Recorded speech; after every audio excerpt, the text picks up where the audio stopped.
ചെറിയൊരു കാര്യം, വിശുദ്ധ കുർബാന അനുഭവിക്കാൻ പോവുകയാണ്. ഒരുക്കങ്ങൾ രണ്ട് രീതിയിലുണ്ട്. ഒന്ന് സ്വയമുള്ള ഒരുക്കമാണ്, അത് മറ്റാർക്കും പരിശോധിക്കാൻ കഴിയില്ല, അവനവൻ തന്നെയാണ്.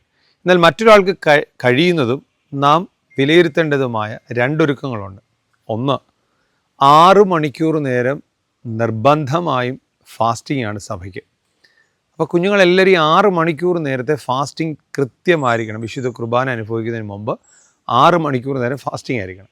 2, ഏത് യാമനമസ്കാരം വരെയാണോ പൂർത്തീകരിച്ച് വിശുദ്ധ കുർബാനയ്ക്ക് കയറുന്നത്, ആ യാമനമസ്കാരം വരെ പൂർത്തീകരിച്ചിരിക്കണം.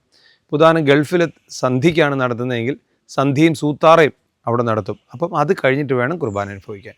നമ്മുടെ നാട്ടിൽ ആണെങ്കിൽ സന്ധ്യ, സൂത്താറ, രാത്രി, പ്രഭാതം, 3-ാം മണി, 6-ാം മണി, ഇത്രയും യാമനമസ്കാരം പൂർത്തീകരിച്ചിട്ട് വേണം കുർബാന അനുഭവിക്കാൻ. ഇത് മറ്റൊരാൾക്ക് വിലയിരുത്താൻ കഴിയുന്നതാണ്. അപ്പോൾ കൃത്യമായും ഇത് പാലിക്കപ്പെടാനായിട്ട് ഇടയാകട്ടെ. ആദ്യത്തേതും പാലിക്കുവാനിടയാകട്ടെ.